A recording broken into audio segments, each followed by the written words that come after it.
Hari Om, welcome to Sumi's veg kitchen. இன்றைக்கி நம்ம பார்க்க போகிறது சட்டுன்னு டேஸ்டியான ஒரு சிம்பிளான ஒரு குருமா பார்க்க போகிறோங்க. இது இட்லி தோசைக்கு ரொம்ப சூப்பராக இருக்குங்க. இப்போ பாருங்கள், அதுக்கு தேவையான பொருட்கள். இது நம்ம இதை வானலியில் வச்சு வதக்கி அரைக்கிறதுக்கு உண்டான பொருளுங்க. இது இந்த பொருள் என்னென்னு பார்க்குறீங்களா? ஒரு கப்பு தேங்காய், இதில் பச்சை மிளகா தவிர எதுவும் சேர்க்க போகிறது இல்லைங்க. ஸோ அதனால் நம்ம பச்சை மிளகா நான் 3-4 எடுத்துருக்கேங்க. நான் உங்கள் சைஸு பொறுத்து காரத்தை பொறுத்து எடுத்துக்கோங்க. இதில் 4 பூண்டு புல், இது 2 இன்ச் அளவுக்கு இஞ்சி எடுத்துருக்குறேங்க. ஏன்னா நம்ம காரம் அது மட்டும்தான் சேர்க்க போகிறோம். இதில் 1 ஸ்பூன் கெசகசா, ஒரு 1/2 ஸ்பூன் சோம்பு, ஒரு 3/4 ஸ்பூன் சீரகம், ஒரு 1/2 டேபிள் ஸ்பூன் உளுத்தம்பருப்பு, 1 டேபிள் ஸ்பூன் பொட்டுக்கடலைங்க. இதெல்லாம் நம்ம வானிலையில் வச்சு வதக்கி அரைக்கிறதுக்கு. இப்போது தாளிப்புக்கு பாருங்கள். தாளிக்கிறதுக்கு என்னென்னு பார்த்தீங்கன்னாக்கா, அது பாருங்கள், 1 கப்பு வெங்காயம், 1 கப்பு தக்காளி. இது தாளிக்கிறதுக்கு இந்த எண்ணெய் இல்லைனாக்கா கறிவேப்பிலை, அதுக்கப்புறமா பச்சை பட்டாணி, கொத்தமல்லி தாளிக்கிறதுக்கு. அதே கடைசியாக நம்ம கொதிக்க வைக்கும்போது போடுறதுக்கு. இது பார்த்தீங்கன்னாக்கா எண்ணெயில் தாளித்து போடுறதுக்கு நல்ல வாசனையாக இருக்குங்க. பட்டை, கிராம்பு, ஏலக்காய், இது உங்களுக்கு தெரியும், பிரிஞ்சி இலை. அதே மாதிரி ஒரே ஒரு உருளைக்கிழங்குங்க. அதை பாருங்கள், நான் உருளைக்கிழங்கு இருக்குல்லைங்க, இதை கட் பண்ணி இப்போ நான் வேக வைக்க போகிறேங்க. இதை பாருங்கள், அந்த உருளைக்கிழங்கு வெந்துட்டுருக்கு. இப்போ நம்ம வானிலை வச்சு ப்ராசஸ் பார்த்துடலாம். இப்போ பாருங்கள், நான் வானிலையில் செக்கெண்ணெய் ஊற்றி வச்சுருக்கேங்க. இந்த செக்கெண்ணெயில் என்ன சேர்க்க போகிறேன்னா, ஃபஸ்ட்டு பாருங்கள், நான் உளுத்தம்பருப்பு சேர்க்குறேங்க. உளுத்தம்பருப்பு போட்டு ஃபஸ்ட்டு நல்லா வறுக்கலாங்க. இதை பாருங்கள், நல்லா வறுக்கலாம். இதை பாருங்கள், உளுந்து ஓரளவுக்கு நல்லா வதங்கினதுக்கப்புறம் நான் இதில் இஞ்சி பூண்டு, அதாவது இஞ்சியும் பூண்டையும் போட்டுறேன். அதே சமயத்தில் பச்சை மிளகாயும் போட்டுறேங்க. நான் இது நல்லா வறுபடணும். இப்போ பாருங்கள், இஞ்சி ஓரளவுக்கு சிகப்பாயிருச்சு, வறுபட்டுருச்சு. பூண்டு நல்லா வறுபட்டுருச்சுங்க. இப்போ உங்களுக்கு பார்க்கும்போதே தெரியும் இஞ்சி நல்லா வெந்துருச்சுன்ட்டு. இப்போ இந்த ஸ்டேஜில் நம்ம கெசகசை எல்லாம் சிம் பண்ணிக்கோங்க. கெசகசா சேர்த்துக்கலாம். அதே சமயத்தில் சீரகமும் சேர்த்துடலாம், சோம்பும் சேர்த்துடலாங்க. இப்போ இது போட்டு நல்லா வறுக்கலாங்க. இது சிம்மிலே வச்சு வருங்க, இல்லைன்னா தீஞ்சிரும், உங்களுக்கு கசப்புத்தன்மை வந்துடும் சோம்பு சீரகம்லாம். இப்போ இது நல்லா ஓரளவுக்கு சிம்மில் வச்சு கொஞ்சம் அந்த பச்சை வாசனை போகிற வரைக்கும் வறுபட்டுருங்க. இப்போ பாருங்கள், நல்லா வறுத்துட்ருக்கேன். நான் சிம்மில் தான் வச்சுருக்கேன். அடுப்பு பாருங்கள், நான் சிம்மில் தான் வச்சுருக்கேன். நம்ம சிம்மில் வச்சு வறுக்கும்போது தான் அந்த டேஸ்ட்டும் இருக்கும், நல்லாவும் வறுபடுங்க, இல்லைன்னா தீஞ்சிரும். இப்போ ஒரு 30 செகண்ட் வறுத்தா போதும். 30 செகண்ட் ஆயிடுச்சு. இப்போ நான் தேங்காய் போட்டுறேங்க. அடுப்பு இப்போ நிறுத்திடலாம். அதே சமயத்தில் பொட்டுக்கடையிலையும் போட்டுடலாம். இப்போ நான் அடுப்பை நிறுத்திட்டேன். நான் நிறுத்திட்டு ஒரு வதக்குங்க. இப்போ நல்லா வதங்கட்டும். இந்த சூடுலேயே கொஞ்சம் வதங்கினாவே போதுங்க.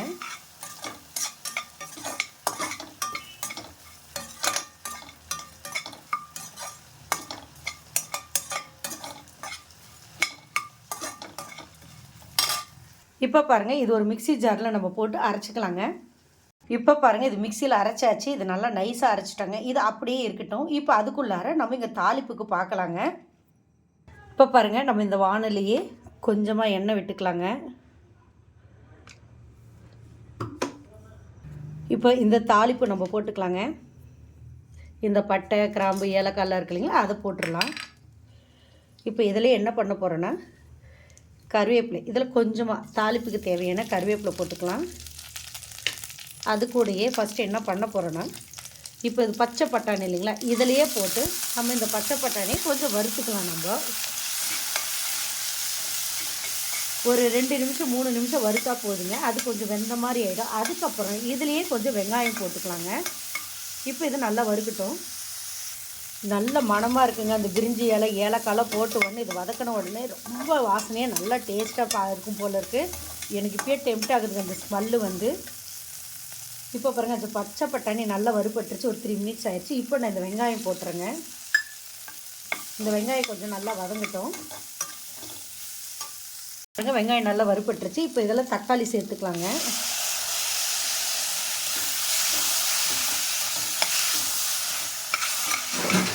இந்த தக்காளி கொஞ்சம் பச்சை வாசனை போகிற வரைக்கும் நல்லா வதக்கணுங்க. அப்போ தான் இந்த டேஸ்ட் அருமை நல்லா கிடைக்கும் உங்களுக்கு. நீங்கள் சரியாக வதக்காமல் போட்டிங்கன்னா குருமா டேஸ்ட்டு மாறிடுங்க. உங்களுக்கு நல்லா ஓரளவுக்கு வதங்கணும். நான் காமிக்கிறேன் பாருங்கள். அந்த பதம் வரும்போது நம்ம வேக வச்சுருக்க இப்போ பார்த்திங்களா, நான் வேக வச்சுருக்கேன் அந்த உருளைக்கிழங்க அதுக்குள்ளார ஒன்றும் பாதியுமே அப்படி நசுக்கி ஸ்மாஷ் பண்ணி போட்டுக்கோங்க. அப்போ தான் உங்களுக்கு டேஸ்ட்டாக இருக்கும். இல்லைனாக்கா அந்த டேஸ்ட்டு என்ஹான்ஸ் பண்ணாது உங்களுக்கு. இப்போ பாருங்கள், இப்போ நல்லா வதங்கட்டும், இன்னும் நல்லா வதங்கட்டுங்க. இப்போ இதுலேயே நமக்கு தேவையான உப்பு போட்டுக்கலாங்க. உப்பு உங்களுக்கு தகுந்த மாதிரி போட்டுக்கோங்க. இப்போ இதில் போட்டு வதக்கணும்னா தக்காளியும் சீக்கிரம் வதங்கும். அதே மாதிரி உங்களுக்கு டேஸ்ட்டும் கொடுக்குங்க. ஏன்னா அந்த தண்ணி ஊசோட்டானி நல்லா வருங்க. இப்போ அது ஆகட்டும். தக்காளி பாருங்கள் நல்லா ஸ்மாஷ் ஆயிடுச்சு. பாருங்கள் நல்லா ஸ்மாஷ் ஆகி நல்லா இது ஆயிடுச்சு. இப்போ இந்த ஸ்டேஜில் நம்ம அரைச்சி வச்சுருக்கிறத விடலாங்க. இதை விட்டு ஒரு 2 நிமிஷம் வதக்கலாங்க. இதை பாருங்கள், இது நல்லா கொஞ்சம் ஓரளவுக்கு வெந்த மாதிரி ஆயிடுச்சு பார்த்திங்களா. ஒரு 2 நிமிஷம் ஆயிடுச்சு. இப்போ இதில் இந்த உருளைக்கிழங்கும் போட்டு வறுத்துடுறாங்க. இதை பாருங்கள், இந்த உருளைக்கிழங்கு நான் போட்டுறேன். நான் இதையும் போட்டு ஒரு வதக்கலாம். இந்த ஸ்டேஜில் நம்ம இதிலையே இருக்கிற மீதி அந்த இதில் வேஸ்ட் பண்ண வேண்டாங்க. இதையும் இந்த தண்ணியும் இதிலையே ஊற்றிடலாம்.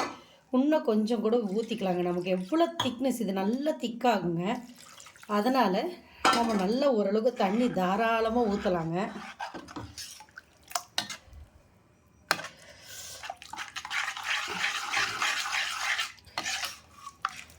நான் இன்னும் கூட தண்ணி ஊற்றுறேன். நான்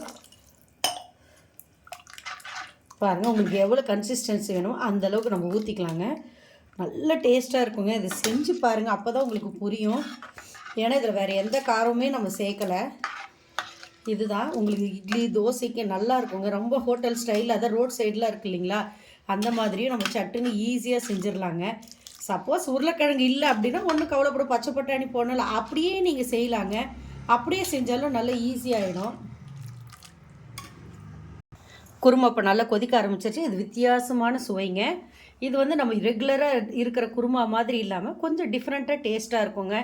இது சில பேருக்கு பிடிக்கும், சில பேருக்கு பிடிக்காது. உங்களுக்கு பிடிச்சதுன்னா மறுபடியும் செய்யுங்க, பிடிக்கலன்னா தேவையில்லைங்க. அதுக்காக அன்வான்ட் கமெண்ட்ஸு அதெல்லாம் தேவையில்லைங்க. நிறைய பேர் மனசு புண்படுத்துகிற மாதிரி போடுறாங்க.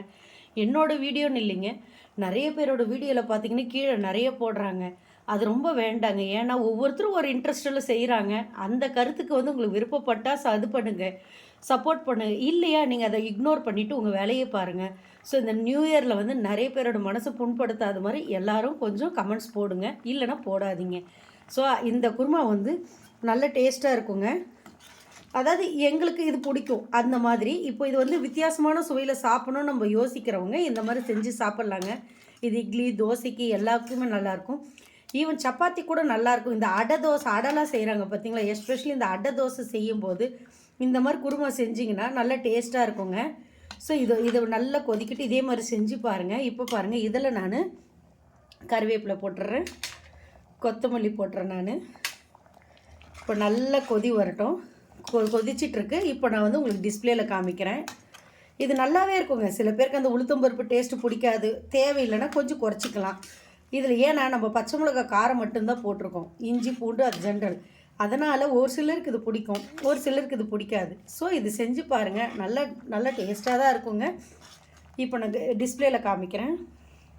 இது முற்றிலும் சுவையான டேஸ்ட்டு தாங்க. நல்லா கொஞ்சம் டிஃப்ரெண்ட்டாக தான் இருக்கும், உளுந்து வாசம் அடிக்கும்.